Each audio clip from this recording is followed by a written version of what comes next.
I'll just quickly thank everybody for being here. I know a number of you, but for the folks I don't know, welcome. I'm Jeff O'Keefe. I'm the executive director of Zen Peacemakers, and this is the beginning of a series of classes that Roshi Ken will be offering us on the skandhas. And so it's so nice that you're here. Hopefully, everybody's a member of Zen Peacemakers. It's easy to do. It's free. You can go to the website. It takes about 30 seconds just to become part of the community, and there's no requirements and no secret handshake. So please join us if you can. And if you're able to donate to support us, we will be most grateful. We offer all of these classes and courses and online programs for free, and your support helps us continue to do that. So we still have, oh, there's Michelle Dobbs is here. Ken, good. So I'm gonna turn the microphone over to my friend Roshi Ken and thank him. This I think is the third teaching series that Ken has done, maybe even the fourth. It's the fourth, and so I'm so appreciative that we're getting Ken's time. He's supposed to be retired, but he's terrible at that. So, so we're the beneficiaries of his retirement. So, Ken, I'm going to turn it over to you. Thank you. Thank you.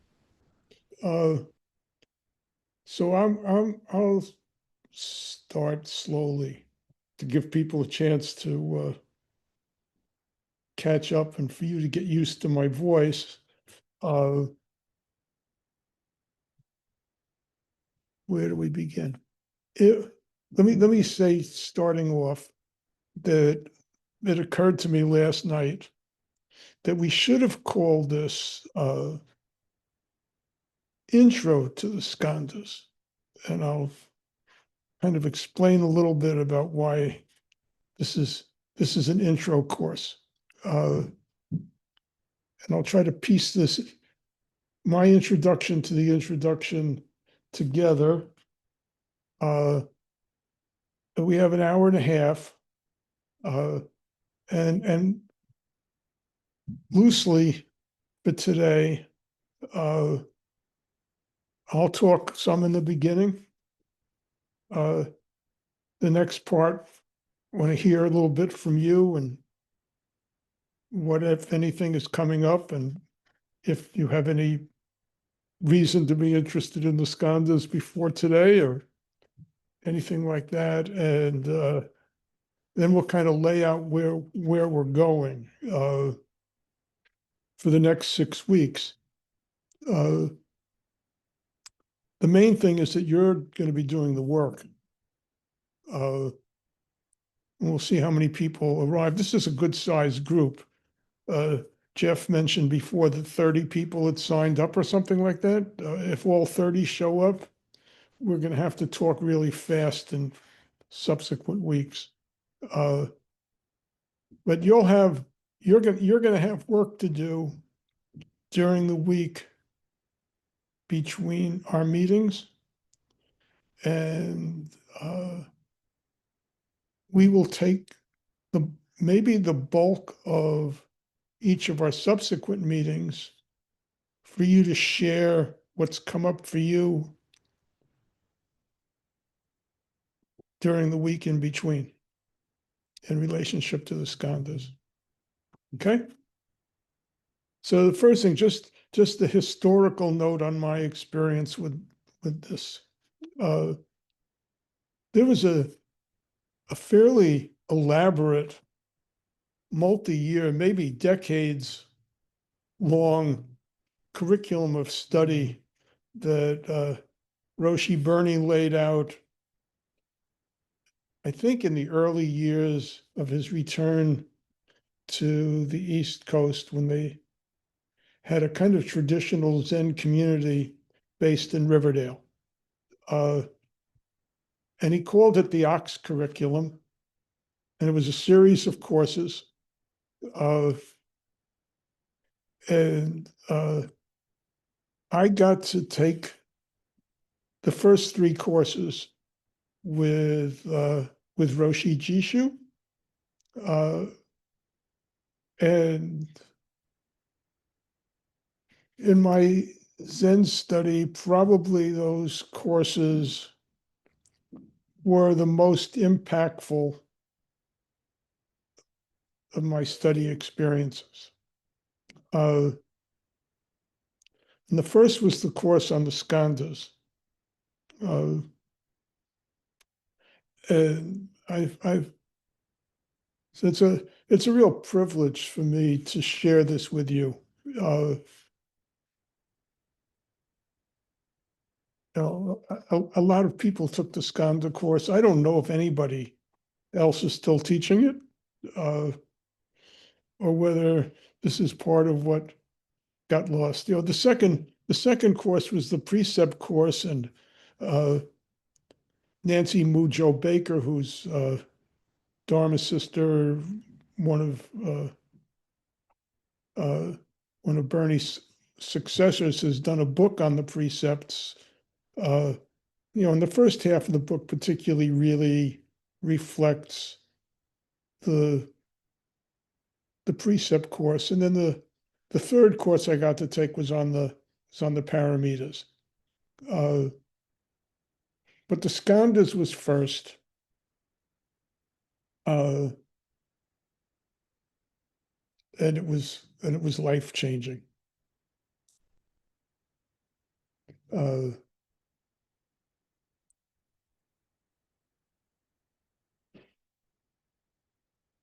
New chapter, shift.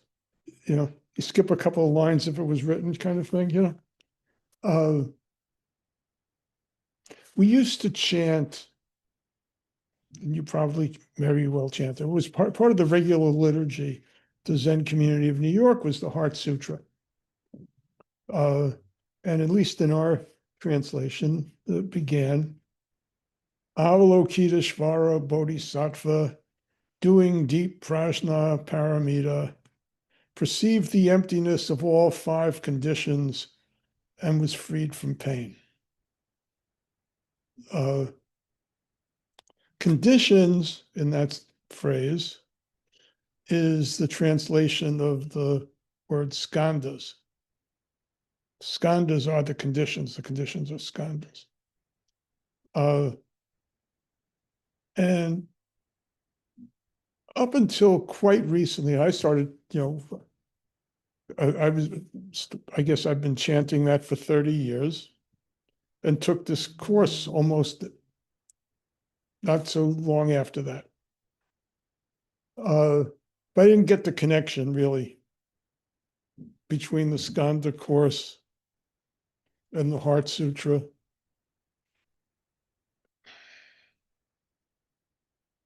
It was one of these, that line was one of those lines that I guess I found kind of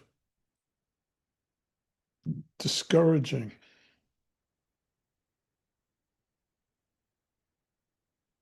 Avalokiteshvara Bodhisattva, doing deep prajna paramita, perceived the emptiness of all five conditions. So in my most cynical moment, I thought, good for her.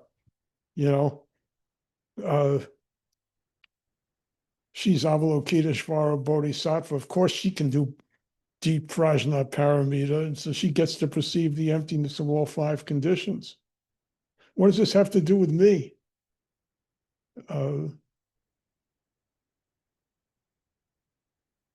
I thought, as I heard that in my head,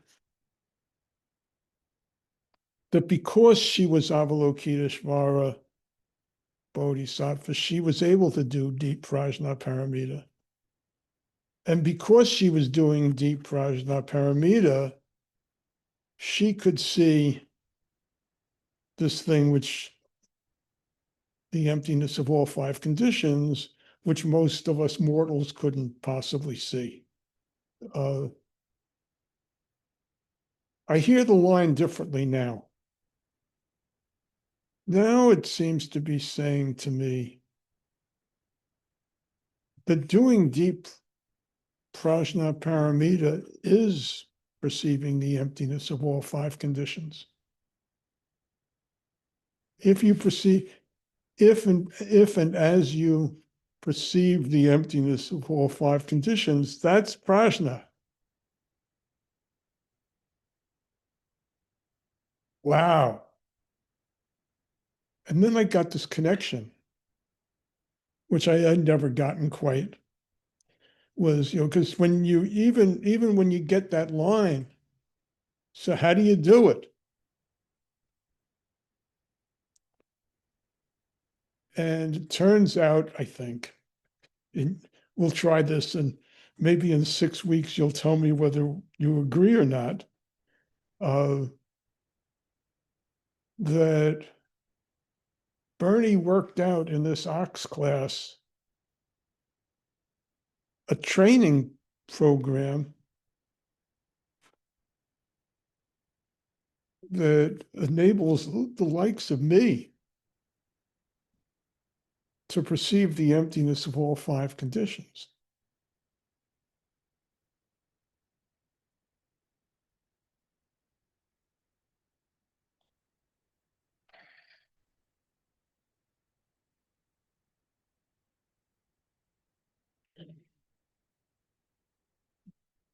Skip a line, next paragraph, kind of break here. When Jeff and I were talking about offering this, uh,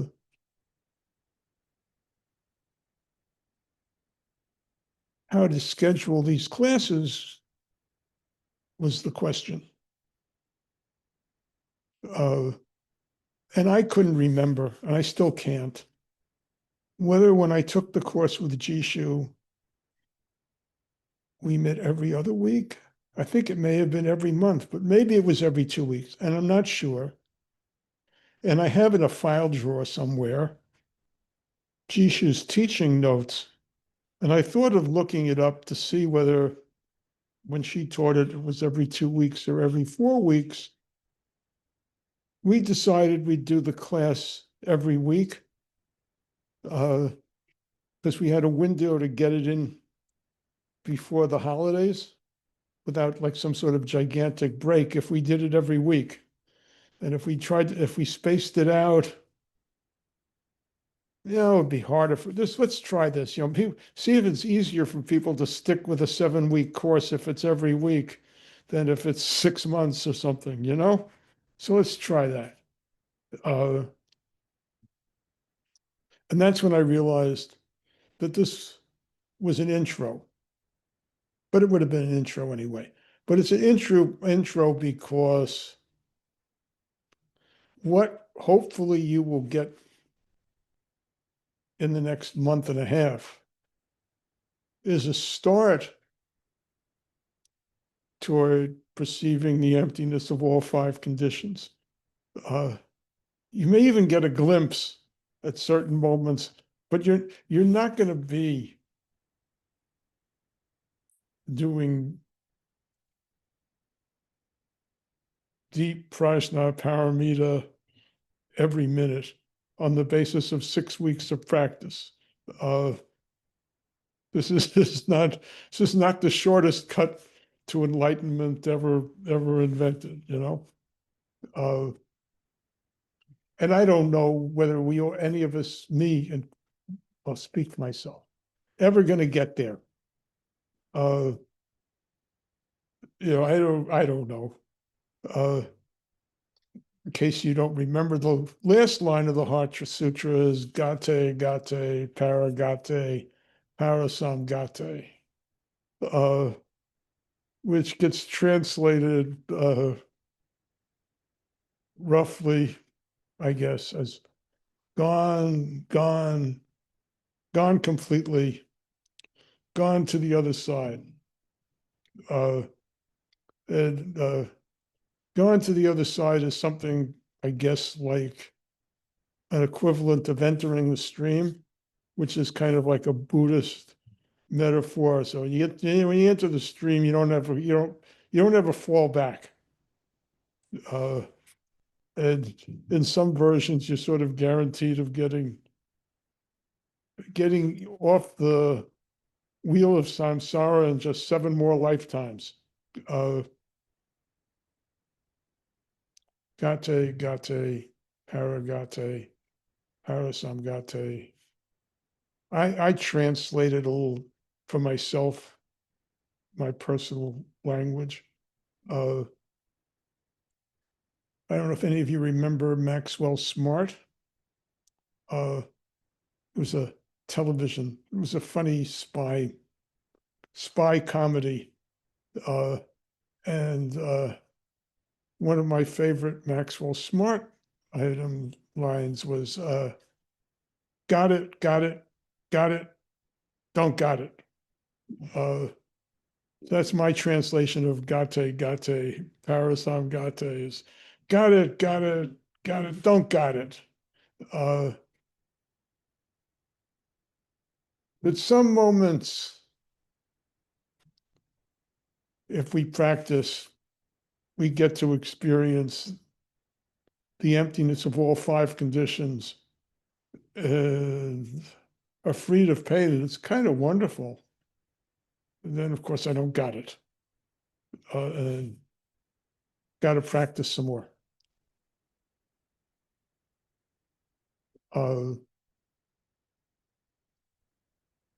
The outline of the course, and we'll start to talk about this and get, as we prepare you to get started for the first week, is if you know the Heart Sutra, you know some of the key lines. You probably remember form is emptiness and emptiness is form. Form is the first skandha. And then the sutra says sensation, perception, reaction, and consciousness are also like this, meaning each of them is also emptiness. Emptiness is also each of them. And each week we'll add a form. We'll add a skandha. So first week you're going to be working with form, and we'll get to form. And you will every day in your little notebook, which you'll have for the course, notice a moment in your life. Observe the form. Write it down. Week 2, you'll add sensation. You'll do form again, and you'll add sensation this time, etc. So you will be observing form, the form of a moment, every day for the next 6 weeks. And you'll bring your notebook to class, and you'll share a moment. And I'll talk less. I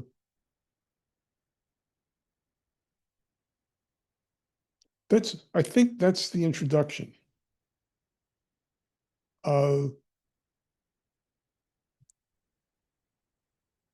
Let's shift.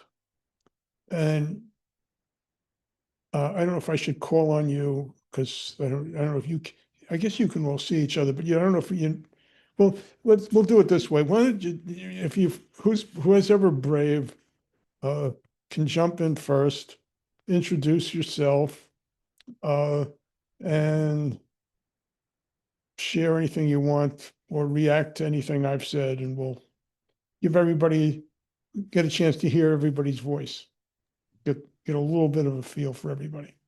Okay? Can I pitch in, please? Yes. Am I audible? Yes. So I am Ratna. I just introduced myself at the outset. I am from Kolkata, India. Actually, I have not had any exposure to Zen as such, but we traditionally are used to the Bhagavad Gita and the Upanishads. So the Zen philosophy and the Buddhist philosophy, I consider it to be kind of from the Hindu philosophy itself. So very much the same and yet slightly different. I have had the scope of attending a 7-day course by Dalai Lama, so in Sydney. So that was my only exposure directly to this. Pragya Paramita, I limitedly know. I do not know it very well. No means just the words of it or not the understanding of it, but what it pertains to.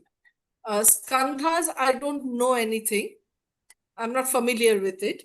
So what I was asking is, when you mentioned that we notice a moment or the form of a moment, are you talking that when is that moment being formed, the formation of it, or how is it? How does it feel like the form of it? That is my query. That's a great question. We're going to get to that. We'll work on that. Hold that one. We do the instructions, then we'll talk a lot about form and what you're going to do the first week. Okay? Hi, Roshi, and everyone. I'm Damon. I'm in Arlington, Virginia, but originally from New York, and I practice primarily online with the Everyday Zen organization with Norman Fisher out in California. And usually, I've heard the skandhas not usually referred to as conditions or elements. So I'm curious to hear. I'm just more familiar with them as being part of the five aggregates or something. So I'm looking forward to hearing this other perspective. Thank you. I'm not entirely sure that there's any difference. That may just be alternate translations. As you work with them, you'll probably decide which word fits you better. Thank you.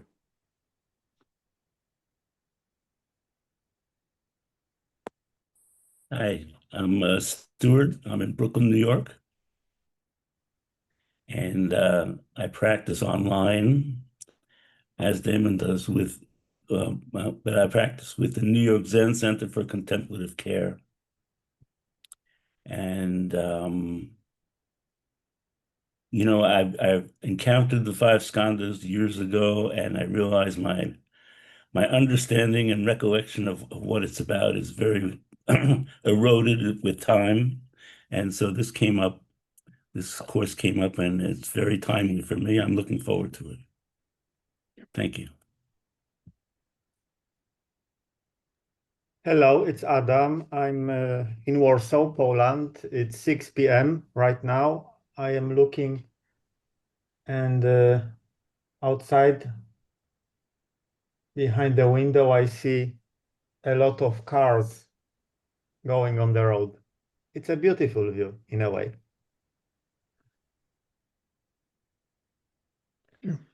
Hi, I'm David Gibson. I'm normally in Denver, in Virginia right now. I practice at the Zen Center of Denver. We're a Zen Peacemakers affiliate, so very connected. And Jim Hoden Fricker and Jeff are right in our backyard, so we have that benefit. And I recently took a course with Roshi Ken looking at Bernie's Bearing Witness book. And so the draw for me was Roshi Ken. Just really enjoyed the course, and so I couldn't resist coming back.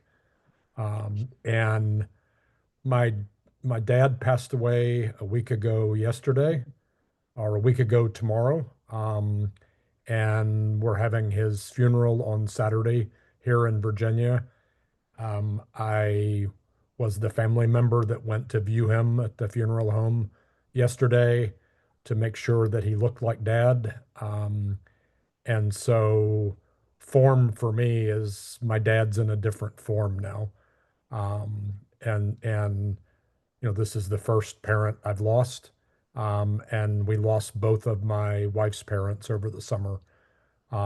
So it's been a lot. And so for me, form feels like trying to figure out the form that my loved ones are in.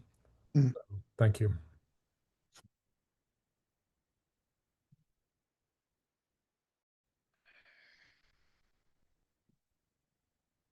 My name's Robin. I'm in Rome at the moment, but I'm normally in Melbourne in Australia.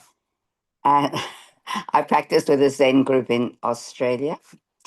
My local group, we've been seen together for probably 25, 30 years. So by now I think, know each other and have quite deep friendships, and we do many retreats together. Why I'm here, what appeals to me, first of all, I'm used to the word expressions, the five expressions of reality. So conditions was kind of appealing in one way. But for me, the course came up because I've started to lose friends. People around me are starting to change form or formlessness, actually moving into more formlessness than form. So I just felt like this course would give me a way of just going deeper into the spaces that I've touched, but would like to, I don't know, sharpen, bring more clarity with. Yeah. And I have to apologize. I now have to go and catch a plane out of Rome. So I'm going to miss just tonight, just the rest of it. So I don't know if I can get a recording, but I apologize to everyone, but I have to go catch a plane. So I just wanted to introduce myself. I'll be there. Safe travels. Jeff, will this I know you're recording. Will it be available? Yes, we are recording and they will be available. It usually takes us several days to process the video and get it put up, but it'll be available on zenpeacemakers.org website under the media library. So, Oh, thank you. Thank you so much. Well, yes. then I'll listen to it there and So see you all today- next week. Today's will be posted for sure. We will have to make a decision as a group. I think today is kind of safe. Nobody's probably going to say anything dangerous today. But I don't want anybody to be inhibited going forward. So we'll decide either at the end of today or probably some point next week whether we'll continue to post them. But I think this intro Thank you. section is probably safe. Thank you. Have a And good Thank you.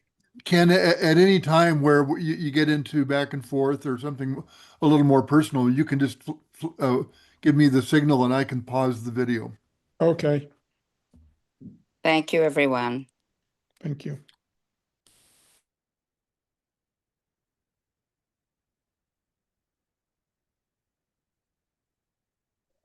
Hi, can do I'm that. Joe. Oh, go ahead, Joe. Hi, I'm Joe. I sit with Ken in Staten Island. I live in New Jersey, and the skandhas are interesting to me.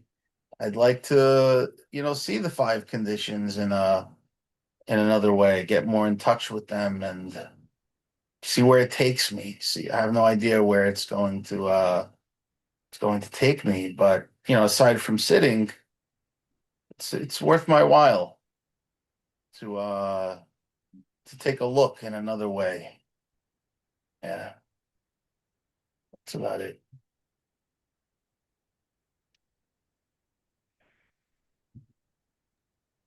Well, my name's Mark. I'm from Philadelphia area. I've been practicing with Soji Zen Center for like almost 12 years now. Yeah. I recently was part of the 12 ox starting pitchers workshop that they did with Genjo Roshi. Very, very awesome. So I'm back for this one. Just super fascinated with the skandhas. I've always just been fascinated by them and just wanted to go deeper dive into them. Thanks, Evan. Morning. This is Bruce in Erie, Colorado. I'm east of Jeff and north of David, and took Jukai with Hollow Bones Zen Sangha, and have been on several courses with Ken. We went to college in Minnesota, competing schools in the same conference, so we share that history. I look at the skandhas as kind of fine-tuning awareness. It's a few more dials on the screen to turn and get a little bit more clarity as we go forward. and I have to leave the last 15 minutes of each session because my wife and I have competing classes that start shortly after that. So I'll jump off appropriately. Thank you.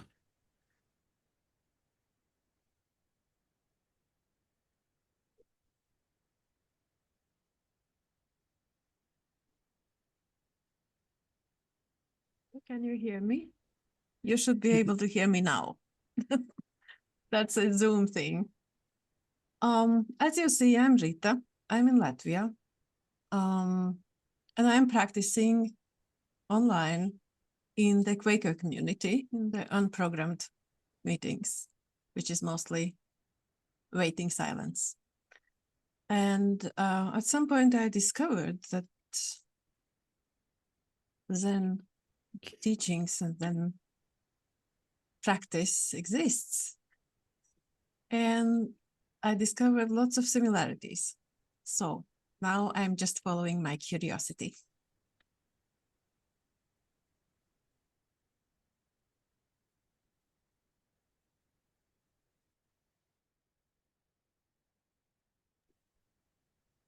Hello, everyone.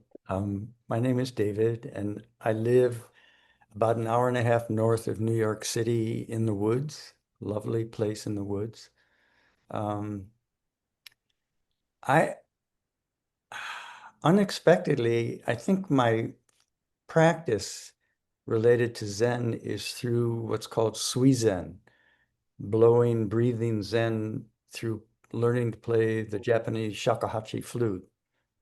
And what comes to mind, I'm new at this, it's just been a few years. What comes to mind in terms of form is with the shakuhachi, different from other, say, Native American style flutes, if I don't practice every day, the embouchure, the muscle formation that's needed to play that particular instrument weakens. And I can't play as well, clearly. And I had an experience recently where a friend who's in Japan, who's a very skilled shakuhachi komuso monk, Zen priest monk, sent me a gift, an incredible gift of a large shakuhachi, very beautiful instrument. And so even though I couldn't get much sound out of it, I would work with my 1.8, which is the shorter one, which I had begun at least to get some sound from.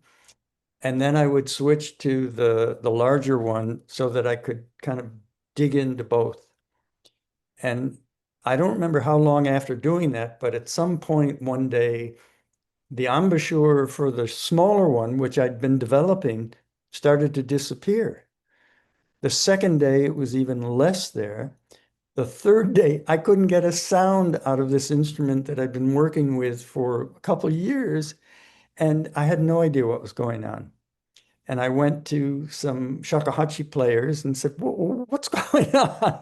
And they said, "You're asking too much of your embouchure because you're confusing your body. What's required embouchure form for the 1.8 is very different than for the 2.0. And so until I develop the strength and the clarity with the embouchure, the form for 1.8, stay away from the other one."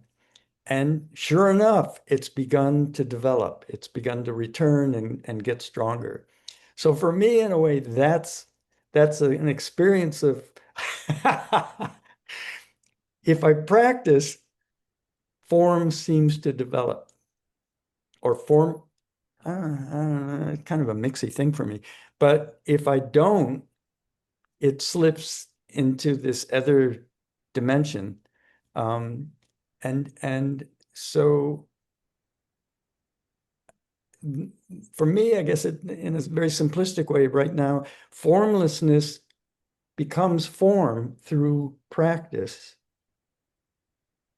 And through practice, the quality of sound becomes more formless.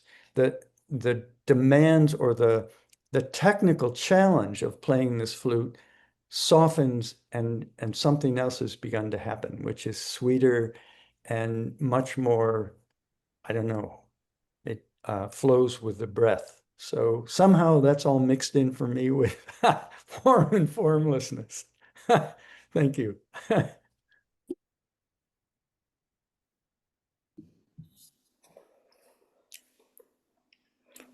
Hi, everybody. I'm Michel Engu. No can do. Um, I'm actually Ken's Dharma brother and his Dharma nephew. My teacher was Peter Mathewson, but Bernie gave me Inca. I knew Bernie really as like my grandpa, you know, and so I wasn't exposed to many of his teachings directly, and so I hear them, and I don't know that he was teaching these forms when he worked with Peter. Um, and so many of the forms that he developed that are really interesting, street retreats and you know all of this stuff happened after he worked with my teacher. And so my way of hearing those teachings is to be with my dear friends like Ken and other people who studied with Bernie directly, and then I can hear them, and I really appreciate them deeply. So. That's why I'm here. Nice to see you all.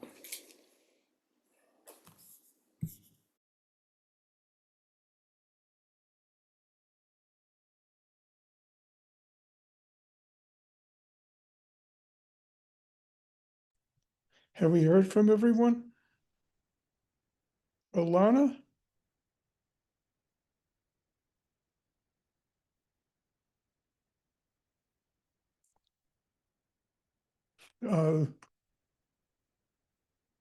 I'll slip back for a second or more into my introductory mode.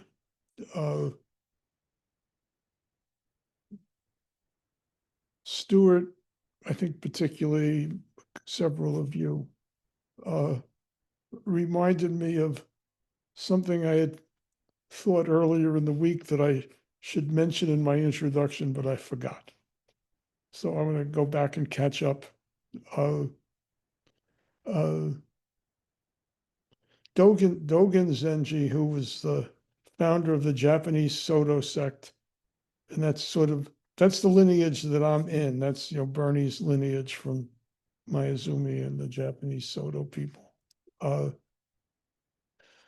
Dogen, in what may be his best known talk, I guess it was, Genjo Koan says, among other things, that to study the Buddha way is to study the self, which is fundamentally important to me. That he doesn't say that to study the Buddha way is to study Buddhism. And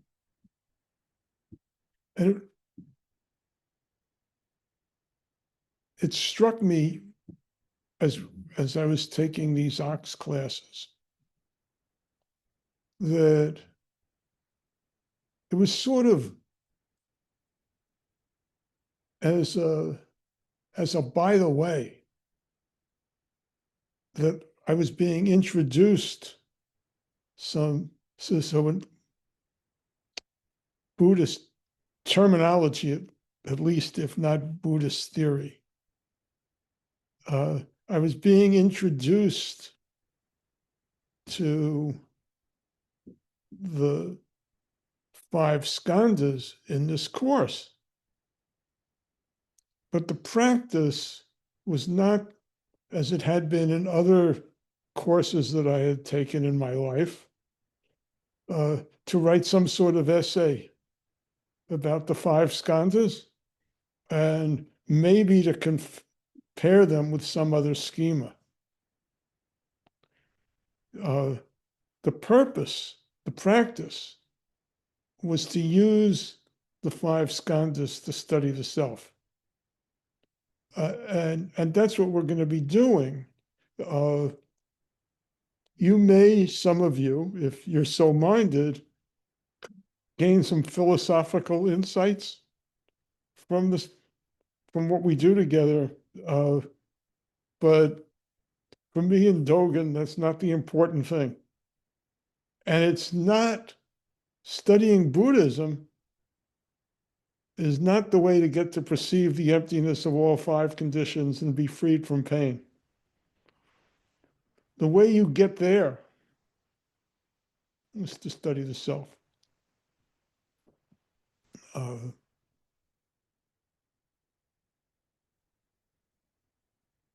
So I'm going to plunge ahead unless somebody waves for me to stop and start to talk about form, which is the first of the five skandhas.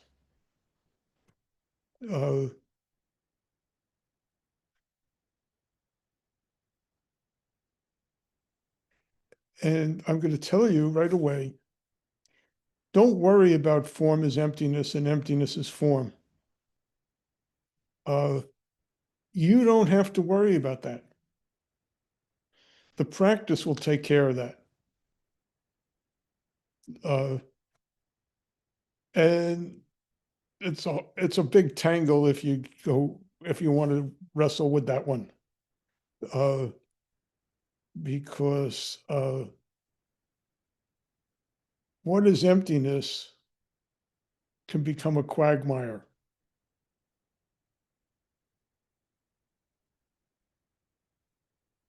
When you look at the form of your experience, you will begin to experience emptiness. Don't worry about what emptiness means. You don't have to be frightened. It's not nothing. But we all get frightened.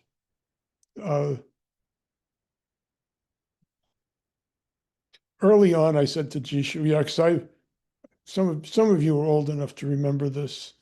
When I was a kid, when you turned off the television set, they were all black and white then.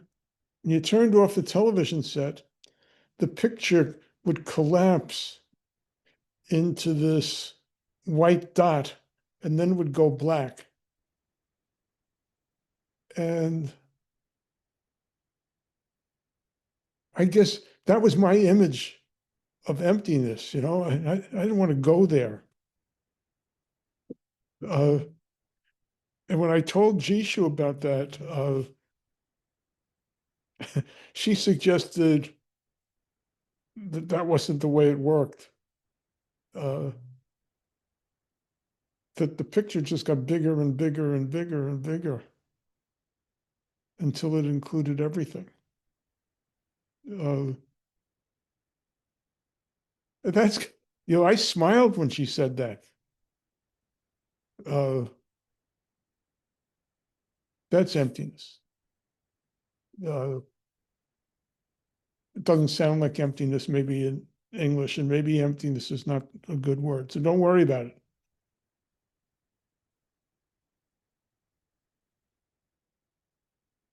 Form. The first skandha. You're going to get a little Buddhism here. That form is something like the senses, as we in English, and some of you are not your native language, I don't know what it's like for you. In English, the five senses are sight, hearing, taste, touch, smell. Buddhism has a sixth sense. Buddhism, in addition to eye, ears, nose, tongue, body, mind, adds brain, brain, mind. So when you look at form, you're looking at not just what you see and smell, the five senses, but you're looking at what thought is happening in your brain. What's the thought that's coming up at the moment? Six elements of form. And your assignment each day is to stop what you're doing, to pay attention to a moment. Not to rely on, later on I'll remember. It's like if you're driving in the car and some person does something recklessly dangerous in front of you,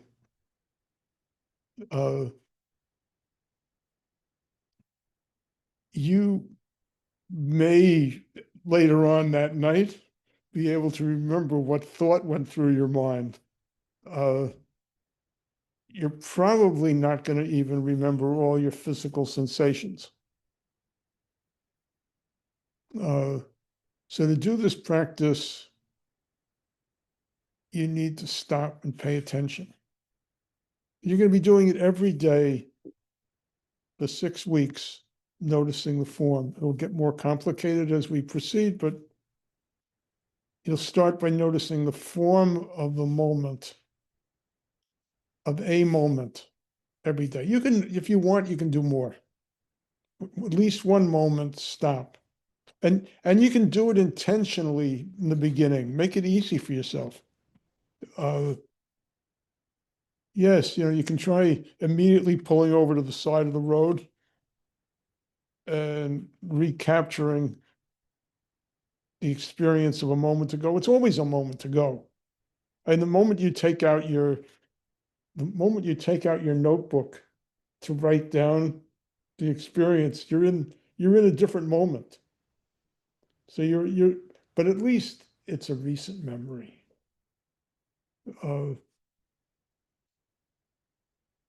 And you can do it intentionally in the beginning. I still remember my first moment that I recorded for my first docs class 30 years ago, whatever it was. It was a very warm spring afternoon, and I came home from work, and I took a glass of Chardonnay in my notebook out on the front stoop of the house where I was living, and paid attention to that moment.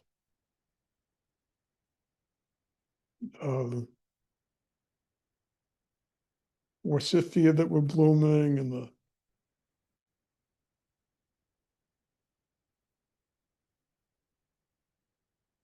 stone step against my butt.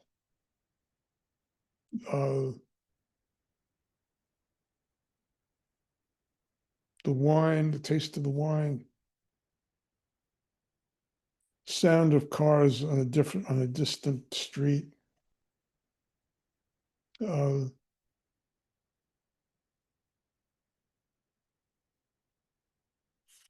Over the course of the 6 weeks, if you're courageous, you can get more adventurous. You can stop what you're doing in the midst of an angry outburst, and grab your notebook and write down the form, whatever other skandhas you're up to at that point. But it's going to take practice. You may find that certain elements are pretty easy for you. certain elements are harder.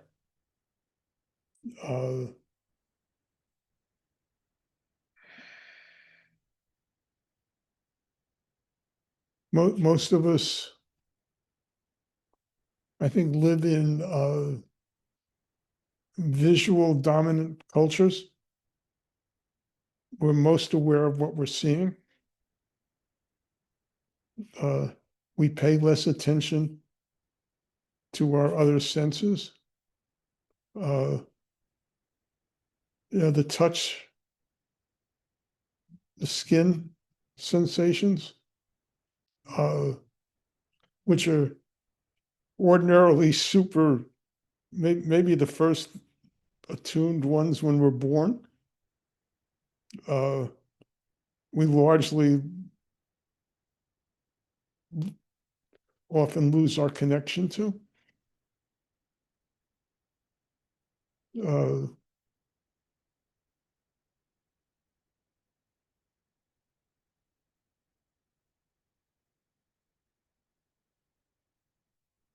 Pay attention. Notice. You're learning to do this. Avalokiteshvara Bodhisattva perceived the emptiness of all five conditions. She probably didn't start out very good at it either. Probably took her practice also.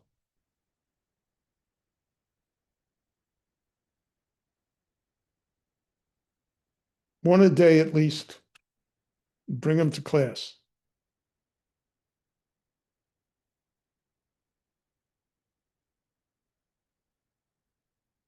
And you'll share them in class.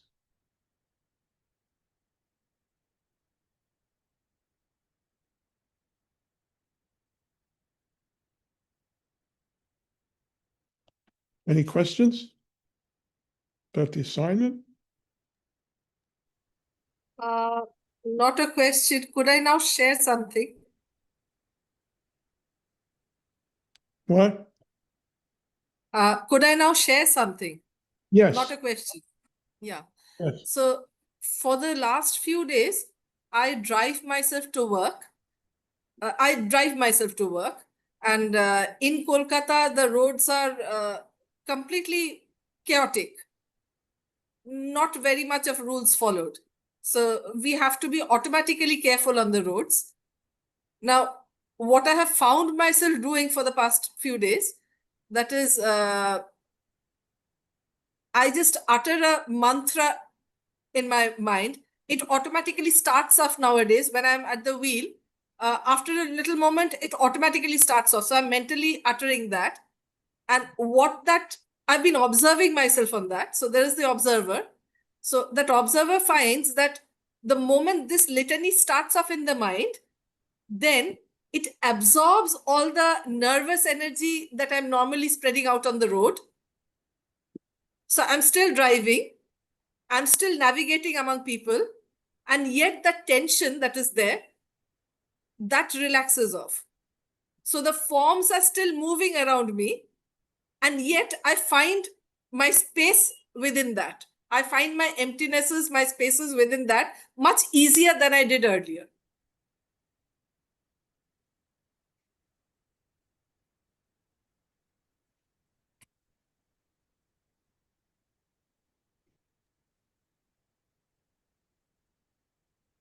I'm not sure if it is a question, but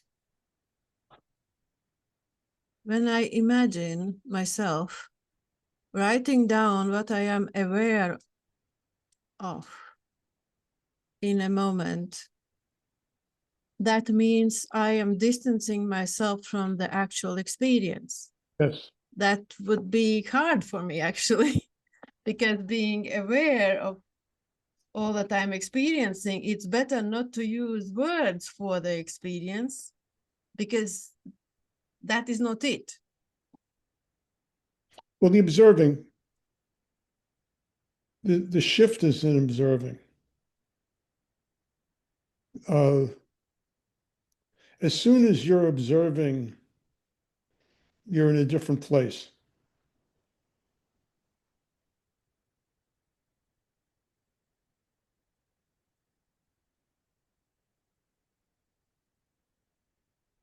We'll use David and his flute.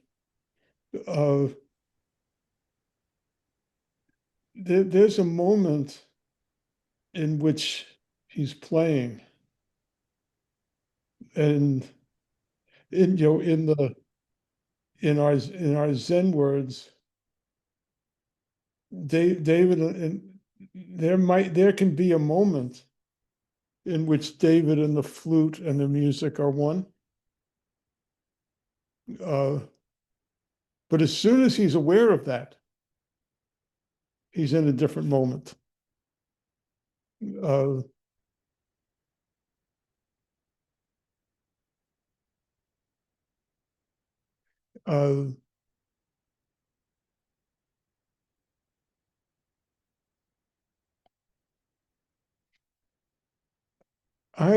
I am not an expert on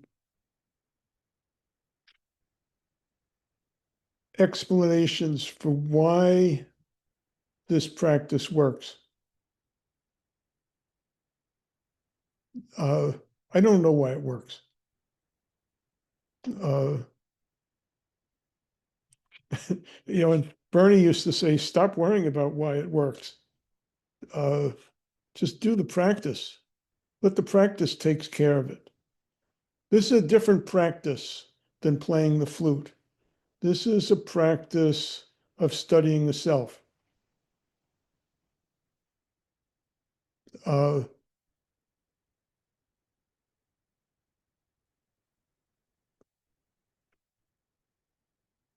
If you do this, you will,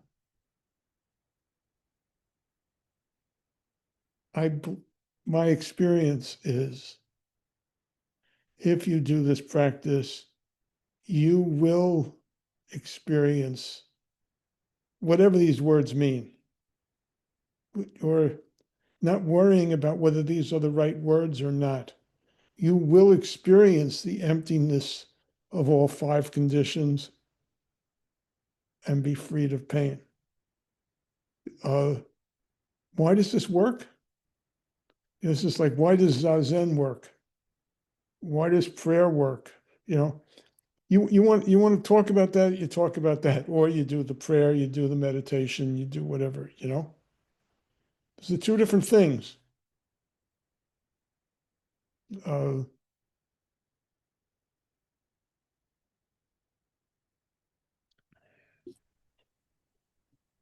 Can I just throw in something about the flute practice?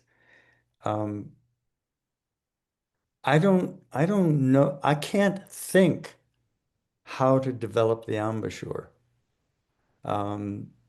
There's something about the way the flute's constructed and what my mouth and my body's constructed, that all these subtle things keep shifting, and over time the sound is getting clearer, sweeter, richer, and not forced. It's more really connected with the breath. The breath is just the sound. It's just coming through out.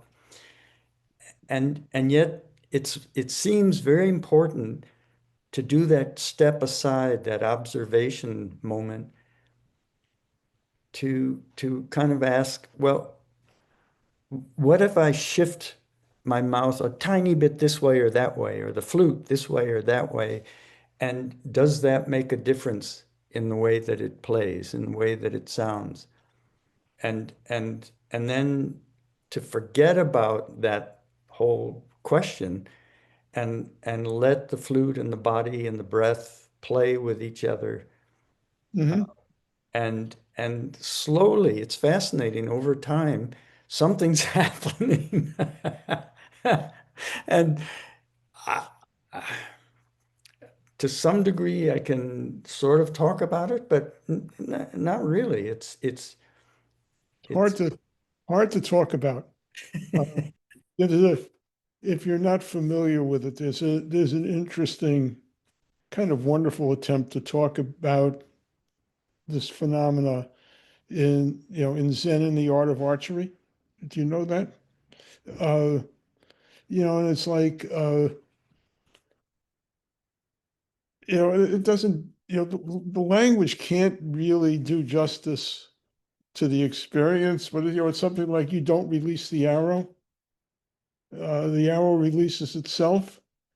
If you try to get that just rationally, you end up banging your head against the wall.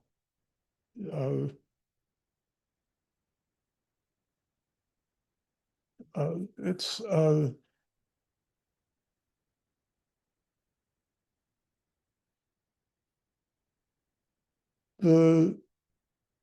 we work with a similar kind of thing in learning to sit on the cushion, to sit still on the cushion. In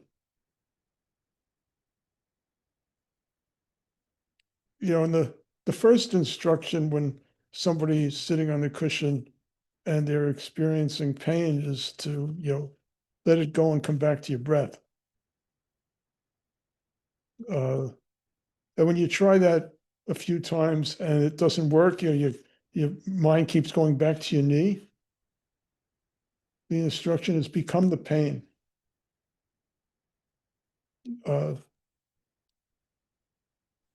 Instead of trying to get away from your pain, become your knee. And you learn to sit, not by forcing yourself to sit still with pain, but by paying attention to your body and adjusting.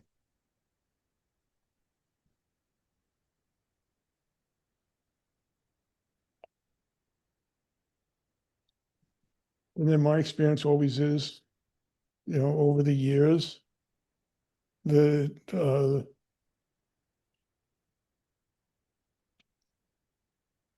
something else comes up that I hadn't noticed until there's pain. And then I go back again, paying attention. Notice the tension, relax the tension.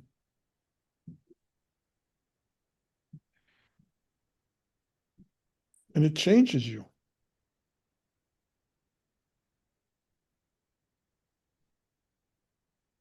We take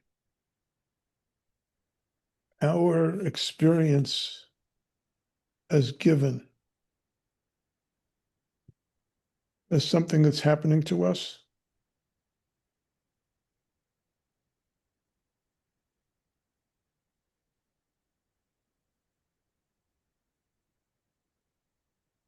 You start to pay attention to the form first. And we begin to see, experience the life isn't something that's happening to us any more than we're something that's happening to life.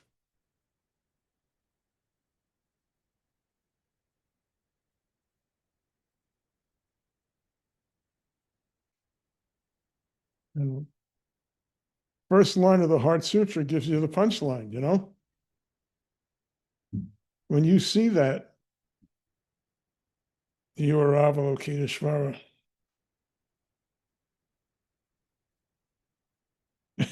You don't want to just want to complain that you're not Avalokiteshvara. Oh, that doesn't get you anywhere.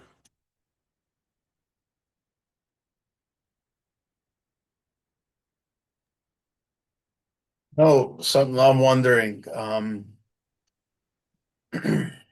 I'm coming into this with a deluded mind, and that's how we come into Zen. and then we sit. And I think the correct thing to say is our mind becomes less diluted and we see clearly. With this, I'm not sitting. I'm doing this other thing. I don't know what to call it, but I'm using my conscious mind to look at my delusions while I'm deluded. So I'm curious, is it the same thing that I just become less deluded over time? Because I'd imagine I'd look at each skandha, and as I look at it, I'm actually getting it wrong more So- often than not. Let me stop you.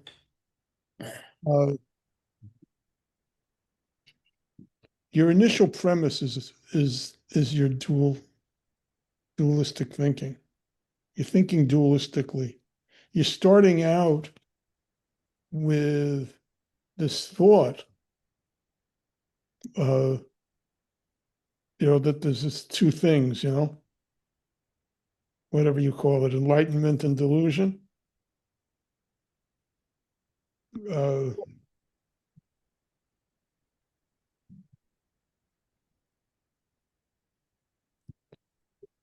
That's a trap.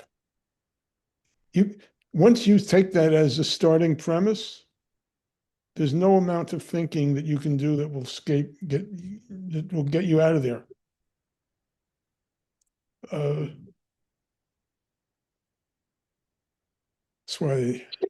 That's why I guess Shakyamuni said that nirvana and samsara are one.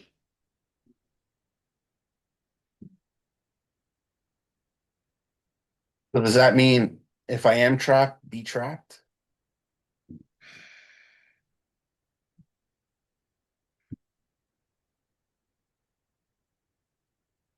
Deluded Buddha.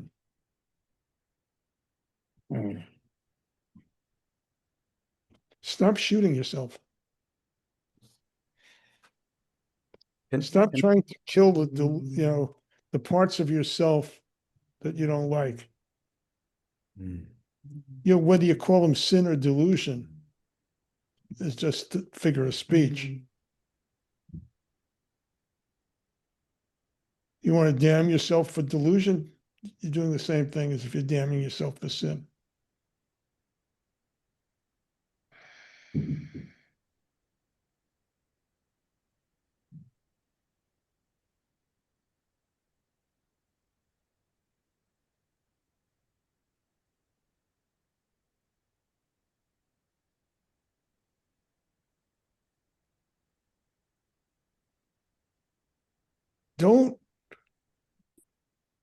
This is the practice, and Dogen says it so clearly. It's to study the self. Don't study Buddhism. Don't study the practice. Study yourself. You don't want to study yourself. Nobody wants to study themselves. We're all afraid of what we're going to find. We'd much rather study the practice. Let's think about what this practice is all about. Take a glass of wine out on the deck and pay attention to the experience. Pick up the flute, try to play it, pay attention to the experience. Stop wondering about, is this going to get me to nirvana?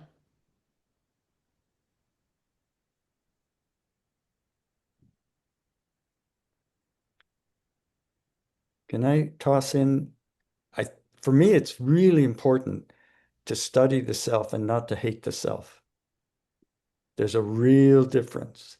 So if I can take the first step of studying the self, if anything, with loving the self and being open, that's a whole different experience than I'm going to find what I really don't like about myself. Yeah. One of the ways I've noticed that, you say things, for years without realizing what you're saying. So one of the instructions, and I remember I went through this thing at the Zen community of New York, when before you could teach beginning meditation to new people, you had to give beginners instruction to the whole Sangha. So I had to do this beginner's instruction thing, I've probably been, meditating maybe a year or two or something like that, and it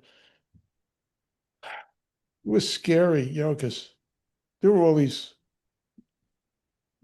teachers and successors of Bernie's were there. I don't know if Muriel was there, but I do remember that Kennedy was there that day. Kennedy was Muriel was Bernie's first successor. Bob Kennedy was his third. And Kennedy was there. I'm giving beginners instruction. This is, Bernie and Jishu and Kennedy. I don't know who else was there.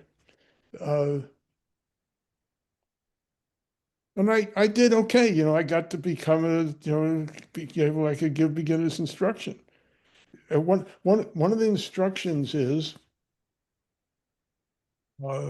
when you begin by counting your breath and you're counting the exhalations. And when you notice that your mind has wandered, you very gently bring your attention back to your breath. And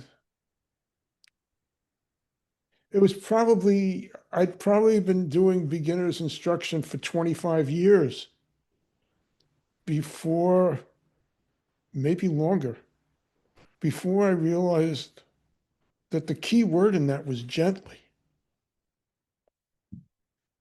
It's like, stop beating yourself up.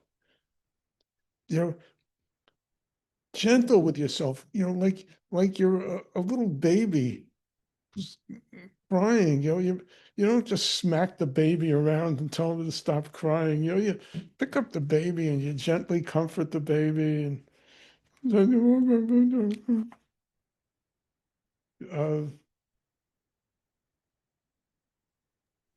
be Would I gentle. please share something on this? Mhm. It reminds me of the Vipassana training that we got, Goenkaji's Vipassana training. I've done the 10-day course. And in that, the first thing was anapan. So bringing it back to the breath every time. And the example that they gave us was, think of a mother who is talking over her phone to a friend, totally engrossed in that. But the baby is around her foot and constantly grabbing her or reaching her for attention. In order that she be able to continue talking to her friend, she does not beat up the child. She is not angry with him, simply pats him or cuddles him gently to keep him near while maintaining her focus on the talk with the child.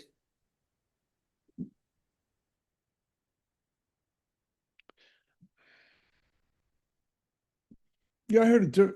I had a friend, good friend, still a good friend, who was probably into meditation a decade before me. When sitting still, shutting up, it's like the farthest thing from my mind. And he was really serious. He lived not far from me in Brooklyn, and every month he was taking a train up to Montreal to practice with a Benedictine up there. And he was serious. And his son was born, and he kept practicing. He was serious.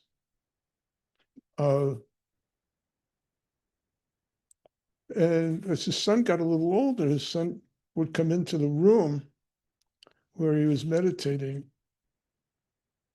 My friend would get angry at him.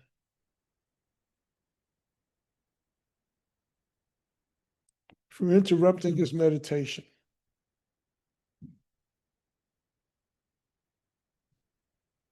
And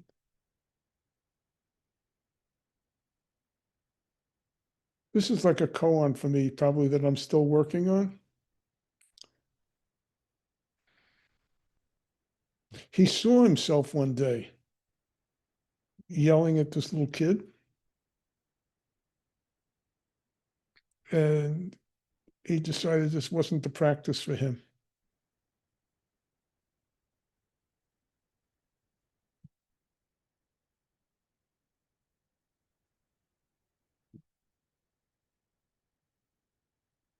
It was probably years after that before I started this meditation practice.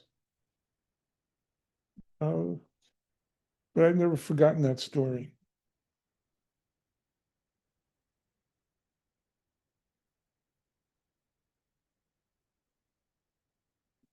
And it's still a koan. So if you ask me what it means, I can't tell you what it means because it's a koan.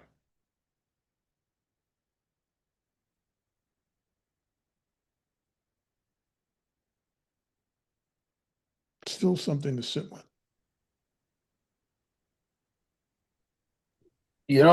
I became curious about what David said. I'm wondering if I maybe look at the self when I'm only hating the self. And that's the reason to look. Why? Because I'm suffering. And I don't want to suffer. I wonder if that's the stance I'm coming from.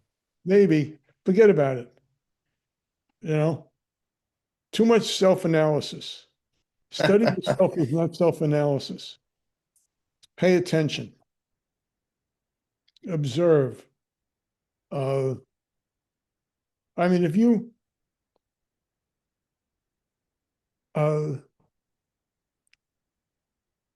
not going to tell you not in this first week to observe a moment in which you just punched yourself in the face because you're frustrated. But there's a part of me which wants to say, like, learn to walk before you try to run.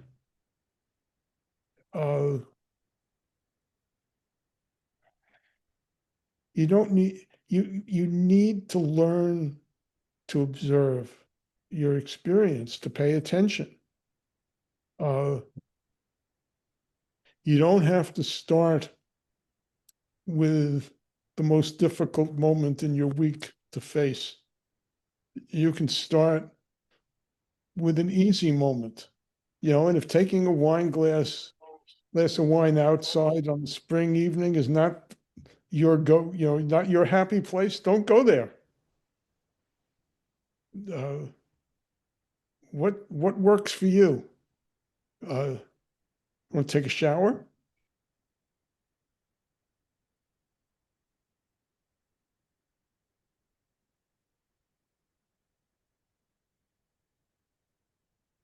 Want to eat ice cream?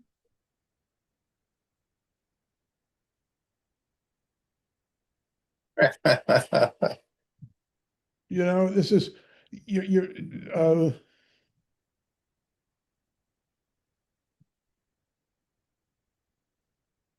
don't just that's David just had that experience, right? With the it's like don't jump to the bigger flute right away, That's a good point.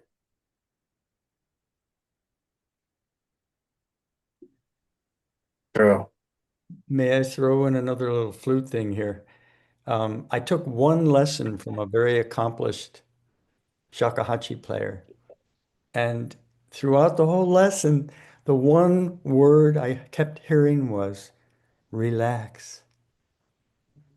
Relax.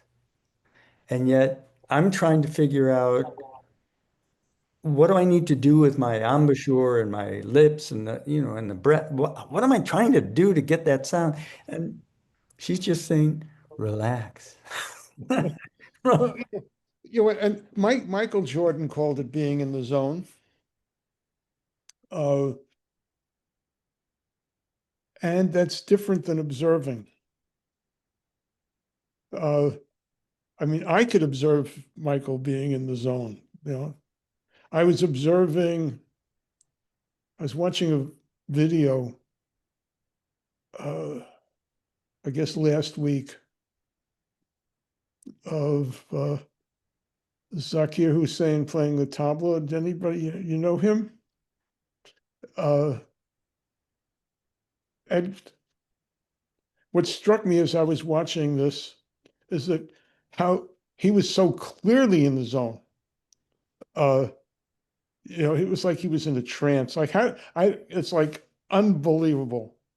Like he's not watching his hands at all, for sure, you know. And I can tell you, if he was in this class trying and had the assignment, he couldn't possibly write down what that moment was like while he was in that moment. But I have to say something. I have heard father and son play together live. Yes. And that is Zakir Hussain and his father, Ustad Allah Rakhat Sahib. So both of them there. And when the son is playing, the father is full, like this guy, this way, toothless smile, huge smile. Let's see, that's my son playing. And when the son is hearing the father, he's just saying, just look at him, that's the maestro playing. And they were so full of joy. That was the only dominant feeling.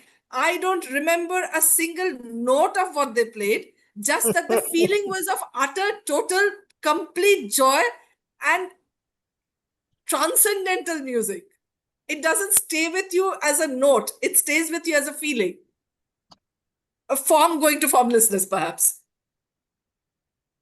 And just what I love about that, kind of the beginning of that story, is when Zakir talks about when he was brought home as a newborn baby, and it was expected that the father say a prayer to the baby, and his father began chanting rhythms to this newborn baby. And so right from the start, Zakir was a tabla in a way. He was just filled with this incredible rhythm.